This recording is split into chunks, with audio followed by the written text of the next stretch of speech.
નમસ્કાર પ્રિય દર્શકો, ફરી એકવાર તમારા સૌનું તમારા પોતાના ચેનલમાં હાર્દિક સ્વાગત કરું છું. દોસ્તો, આજે હું તમને એક એવી કથા સંભળાવવા જઈ રહ્યો છું જે માત્ર વાર્તા નથી પણ એક દિવ્ય સત્ય છે.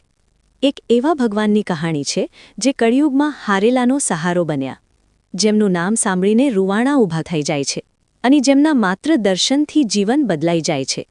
રાજસ્થાનની ધરતી પર સીકર જિલ્લામાં ખાટુ નામના એક નાના ગામમાં એક એવું મંદિર છે જ્યાં દરરોજ લાખો લોકો પોતાની મનોકામના લઈને આવે છે. કોઈ રડતો આવે છે, કોઈ હારેલો આવે છે, કોઈ તૂટેલો આવે છે, પરંતુ જે કોઈ સાચા દિલથી આવે છે તે ખાલી હાથે પાછો જતો નથી. પરંતુ શા માટે આ મંદિરમાં આટલી શક્તિ છે? શું છે તે રહસ્ય જે આ સ્થાનને દુનિયાના સૌથી ચમત્કારિક ધામોમાંનું એક બનાવે છે?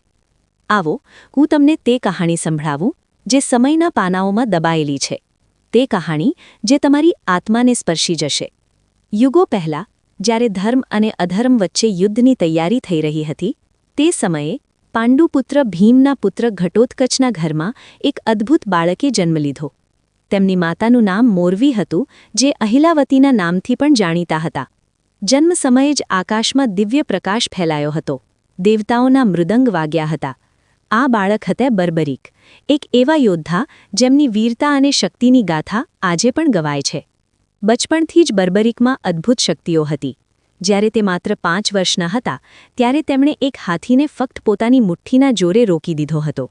10 વર્ષની ઉંમરે તેમણે એક જ દિવસમાં 100 રાક્ષસોનો વધ કર્યો હતો.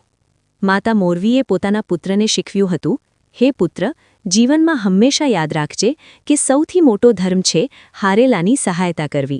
જે નિર્બળ છે, જે અસહાય છે, જે સંકટમાં છે, તેની સાથે ઊભા રહેવું એ જ સાચો ધર્મ છે. જ્યારે બર્બરીક 16 વર્ષના થયા ત્યારે તેમણે ઘોર તપસ્યા કરી. હિમાલયની ઊંચી ચોટીઓ પર તેમણે ભગવાન શિવની આરાધના કરી. ભગવાન શિવ પ્રસન્ન થયા અને તેમણે બર્બરીકને 3 અદ્ભુત બાણ પ્રદાન કર્યા. આ બાણ સામાન્ય નહોતા, તે દિવ્ય અને ચમત્કારી હતા. પ્રથમ બાણ આ શત્રુઓના તમામ કમજોર સ્થાનોને લાલ રંગથી ચિહ્નિત કરતું હતું. દ્વિતીય બાણ આ મિત્રો અને રક્ષણ કરવા યોગ્ય વ્યક્તિઓને ઓળખીને તેમને વાદળી રંગથી ચિહ્નિત કરતું હતું. તૃતીય બાણ આ સૌથી શક્તિશાળી હતું. તે લાલ નિશાનવાળા તમામ શત્રુઓનો સંહાર કરતું હતું અને વાદળી નિશાનવાળા સૌને સુરક્ષિત રાખતું હતું. માતા મોરવીએ તેમને એક દિવ્ય ધનુષ પણ આપ્યું, જેનું નામ હતું મહાકાળદંડ. આ ધનુષની વિશેષતા એ હતી કે તે ક્યારેય નિષ્ફળ નહોતું જતું. લક્ષ્ય ગમે ત્યાં છુપાયેલો હોય, બાણ તેને શોધીને મારી પાડતું હતું. જ્યારે મહાભારતના યુદ્ધની ઘોષણા થઈ ત્યારે બર્બરીકના હૃદયમાં યુદ્ધમાં ભાગ લેવાની ઈચ્છા જાગી. તેમણે પોતાની માતાના સંસ્કારો અનુસાર હંમેશા હારનારા પક્ષનો સાથ આપવાનો નિર્ણય કર્યો. કુરુક્ષેત્રની પાસે પહોંચીને બર્બરીકે એક વડના વૃક્ષ નીચે આરામ કર્યો. ત્યાં તેમને એક યુવા બ્રાહ્મણ મળ્યા જે સ્વયં ભગવાન કૃષ્ણ હતા અને તેમની પરીક્ષા લેવા આવ્યા હતા. બ્રાહ્મણે પૂછ્યું, તમે માત્ર 3 બાણ લઈને શું યુદ્ધ જીતી શકશો? બર્બરીકે પોતાની શક્તિનું વર્ણન કર્યું.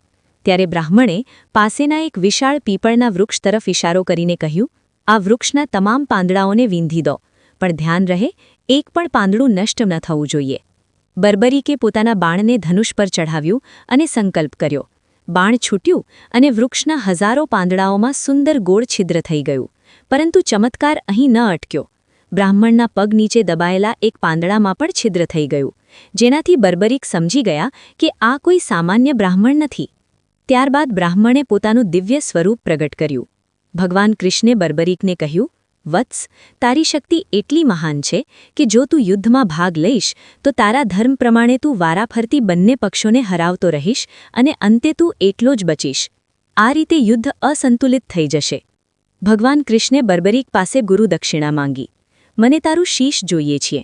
બર્બરીકના ચહેરા પર એક ક્ષણ માટે ઉદાસી છવાઈ ગઈ, પણ બીજી જ ક્ષણે તેમણે શાંતિથી કહ્યું, પ્રભુ, તમારો આ આદેશ મારા માટે સર્વોપરી છે. હું મારું શીશ અવશ્ય આપીશ, પરંતુ મારી એક પ્રાર્થના છે કે હું યુદ્ધ જોવા માંગુ છું. ભગવાન કૃષ્ણ પ્રસન્ન થયા અને કહ્યું, તથાસ્તુ, તારું શીશ ન ફક્ત યુદ્ધ જોશે પણ યુદ્ધની પૂર્ણ ગાથાને સમજશે પણ. અને સાંભળ, એક વધુ વરદાન આપું છું. કળિયુગમાં તું મારા નામથી પૂજાવીશ, લોકો તને શ્યામ કહીને પુકારશે. બર્બરીકે પોતાની તલવાર કાઢી અને એક જ વારમાં પોતાનું શીશ કાપીને ભગવાન કૃષ્ણને સમર્પિત કરી દીધું. આકાશમાંથી પુષ્પવર્ષા થઈ. ભગવાન કૃષ્ણે તે શીશને કુરુક્ષેત્રના યુદ્ધક્ષેત્ર પાસે એક ઊંચા સ્થાન પર રાખ્યું, જ્યાંથી આખું યુદ્ધ દેખાતું હતું. યુદ્ધ સમાપ્ત થયા પછી જ્યારે પાંડવોમાં વિવાદ થયો કે સૌથી મોટો યોદ્ધા કોણ હતો, ત્યારે ભગવાન કૃષ્ણે બર્બરીકના શીશને પૂછ્યું. બર્બરીકના શીશે જવાબ આપ્યો, પ્રભુ, મેં જોયું કે યુદ્ધમાં ફક્ત તમારું સુદર્શન ચક્ર અને દ્રૌપદીના વાળ દેખાઈ રહ્યા હતા. ચક્ર શત્રુઓનો સંહાર કરી રહ્યું હતું અને દ્રૌપદીના વાળ ધર્મની રક્ષા કરી રહ્યા હતા. બાકીના બધા યોદ્ધાઓ તો ફક્ત નિમિત્ત માત્ર હતા. યુદ્ધ સમાપ્ત થયા પછી બર્બરીકનું શીશ રહસ્યમય રીતે ગાયબ થઈ ગયું. સદીઓ વીતી ગઈ અને કળિયુગનો પ્રભાવ વધવા લાગ્યો. ભગવાન કૃષ્ણના વરદાન અનુસાર કળિયુગમાં અવતરિત થવાનો બર્બરીકનો સમય આવ્યો. રાજસ્થાનના રીંગસ નામના સ્થળે રહેતા એક ધર્માત્મા બ્રાહ્મણ જ્યોતિષશાસ્ત્રી પંડિત સોમદત્તને સ્વપ્ન આવ્યું. સ્વપ્નમાં દિવ્ય પુરુષે કહ્યું કે હું બર્બરીક છું, કળિયુગમાં હું શ્યામના નામથી પૂજાઈશ. કારે સવારી નગરની બહાર પીપળના વૃક્ષ નીચે ખોદકામ કરજે, ત્યાં તને એક દિવ્ય શીશ મળશે. બીજા દિવસે ખોદકામ શરૂ થયું અને એક અદ્ભુત તેજ સાથે એક જીવંત લાગતું શીશ મળ્યું. તે જ રાત્રે પંડિત સોમદત્તને ફરી સ્વપ્ન આવ્યું. ભગવાન કૃષ્ણએ કહ્યું, આ શીશને અહીંથી ખાટુ નામના સ્થાને લઈ જવું છે. ત્યાં એક કુંડ છે જે મારી દિવ્ય શક્તિથી બન્યો છે. તેનું નામ શ્યામકુંડ છે. તે જ બર્બરીકનું કાયમી નિવાસ હશે. પંડિત સોમદત્ત શીશને લઈને ખાટુ પહોંચ્યા. ત્યાંના રાજા રૂપસિંહ ચૌહાણે ચમત્કારિક શીશના દર્શન કર્યા અને તરત જ ત્યાં એક ભવ્ય મંદિર બનાવવાનો નિર્ણય લીધો. જ્યારે મંદિર તૈયાર થયું અને શીશની સ્થાપના કરવામાં આવી, ત્યારે પહેલી આરતીના સમયે એક અદ્ભુત ચમત્કાર થયો. શીશની આંખો ખુલી ગઈ અને તે આંખોમાં એટલું તેજ હતું કે બધા લોકો આશ્ચર્યચકિત થઈ ગયા. એવું લાગતું હતું કે કોઈ જીવંત વ્યક્તિ સામે બેઠો હોય. આજથી તે પરંપરા શરૂ થઈ કે શ્યામબાબા હંમેશા પોતાના ભક્તોને દર્શન આપે છે. આ મંદિરની શક્તિ પાછળનું મુખ્ય રહસ્ય એ જ છે. કૃષ્ણનું વરદાન. ભગવાન કૃષ્ણએ વરદાન આપ્યું હતું કે કળિયુગમાં તે તેમના શ્યામ નામથી પૂજાશે અને હારેલાનો સહારો બનશે. આ વરદાનના કારણે જ આ મંદિર શક્તિનું કેન્દ્ર બન્યું છે. હારેલાનો સહારો. બર્બરીકનો મૂળ ધર્મ હારનારાનો સાથ આપવાનો હતો. કળિયુગમાં જે લોકો જીવનથી હારી જાય છે, દુઃખી છે, નિરાશ છે, શ્યામબાબા તેમને પોતાનો માનીને શક્તિ અને આશ્વાસન આપે છે. શ્યામકુંડનું રહસ્ય. શ્યામકુંડનું પાણી ક્યારેય ઓછું થતું નથી, જે આજે પણ વૈજ્ઞાનિકો માટે એક રહસ્ય છે. માન્યતા છે કે આ કુંડ સીધું ક્ષીરસાગર સાથે જોડાયેલો છે, જ્યાં ભગવાન વિષ્ણુ બિરાજમાન છે. આ કારણે કુંડનું પાણી દિવ્ય શક્તિથી ભરેલું છે. દિવ્ય બાણોની હાજરી. કહેવાય છે કે મંદિરની નીચે એક ગુપ્ત કક્ષ છે, જ્યાં બર્બરીકના ત્રણેય દિવ્ય બાણ રાખેલા છે. તેમની સૂક્ષ્મ હાજરી મંદિરને અતુલ્ય ઊર્જા પ્રદાન કરે છે. ભવિષ્ય પુરાણની વાણી.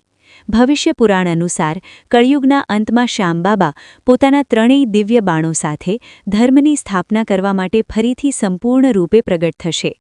હારે કા સહારા શ્યામ હમારા. આજ તે ખાટુ શ્યામની દિવ્ય શક્તિ છે અને આજ તેમનું છુપાયેલું રહસ્ય છે. અનંત પ્રેમ, અનંત કરુણા અને અનંત કૃપા.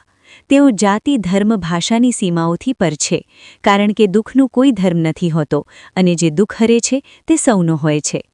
પ્રિય સાથીઓ, આ કથા વિશે તમારા વિચારોની અમને આતુરતાથી રાહ રહેશે. જો આ કથા તમારા માટે પ્રેરણાદાયક સાબિત થઈ હોય તો કૃપા કરીને તેને લાઇક કરો અને તમારા પ્રિયજનો સાથે શેર કરો. સાથે જ કોમેન્ટ બોક્સમાં જય શ્રી કૃષ્ણ લખીને તમારી ભક્તિ વ્યક્ત કરો. આ વિડીયોને પૂરો જોવા બદલ તમારો દિલથી આભાર. જય શ્યામ.